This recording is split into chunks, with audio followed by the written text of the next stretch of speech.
कहते हैं कि कल क्या होगा किसको पता, तो अभी ज़िंदगी को क्यों दे सजा। कल जो होगा वो देखेंगे, जब उस समय जो समस्या आएगी, जब उस समय कोई सवाल आएगा तो उसका आंसर हम ढूंढेंगे। आज ही से उस बात के लिए हम परेशान होने लगें कि अरे क्या होगा, अब पता नहीं उस एग्ज़ाम में कौन से सवाल आ जाएंगे या किस तरह से हमसे बिहेव किया जाएगा। अरे हम चाहें तो हम कोशिश तो करें, जो होगा और जैसा भी होगा उससे उस हालात में निपटा जाएगा। जैसे मान लीजिए कि आपको पता है कि वो गली में जाना है और वहाँ कुत्ते बहुत हैं, तो आपको डर तो लगेगा, तो आप क्या करते हैं, आप कुछ लॉजिस्टिक का इस्तेमाल करते हैं। आप कहते हैं कि भाई एक डंडा मुझे दे दो, आप हाथ में डंडा लेकर और उस गली में घुस जाते हैं और आप देखते हैं कि कुत्ते फिर वो अपना दुम दबा के इधर उधर रहते हैं, क्योंकि उन्हें पता है आपके हाथ में छड़ी है। इसी तरह किसी भी चीज़, किसी भी सिचुएशन में अगर उसके लॉजिस्टिक का प्रयोग किया जाए तो निश्चित रूप से आप इससे बाहर निकल जाएंगे। तो दोस्तों, जब भी कभी ऐसा काल्पनिक डर आपको सताता हो तो आप ऐसा करें।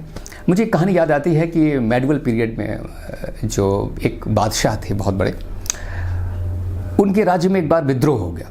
जो विद्रोह हो गया तो उनकी सेना लड़ने गई विद्रोहियों से।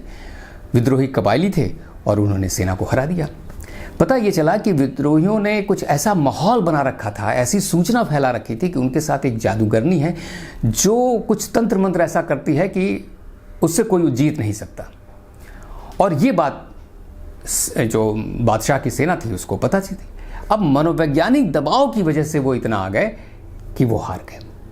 जब बादशाह को पता चला तो उन्होंने कहा कि इसका हल निकालना बहुत ज़रूरी है, कैसे इसका हल निकाला जाए। उन्होंने कुछ खोजबीन की, फिर अपने जगह से कुछ तांत्रिकों को बुलाया और तांत्रिकों ने माहौल बनाया कि हमने कुछ मंत्र वंत्र पढ़ के और सबके जो अस्त्र शस्त्र थे सब पर कुछ न कुछ लपेट दिया, काले काले धागे, और कहा कि अब तुम लोग जाओ और तुम लोग को कोई हरा नहीं सकता, अब तुम्हारे साथ जो है वो हमारी शक्तियाँ हैं। और दोस्तों, बादशाह की सेना गई और कबायलियों की सेना हार गई, बादशाह की सेना जीत गई। ऐसा क्या हो गया? ये सीधे सीधे एक मन का खेल था। मन का खेल ऐसा ही कि जब बादशाह की सेना के सिपाहियों को ये लगता था कि उधर से कोई बड़ी शक्ति है, बड़ा पावर है, तो वो डर गए, और चूंकि डर गए इसलिए वो हार गए। और जैसे ही पता चला कि हमारे पास बहुत बड़े पावर के लोग हैं और हमें उन शक्तियों का आशीर्वाद प्राप्त है, तो वो हिम्मत से लड़े और जीत गए।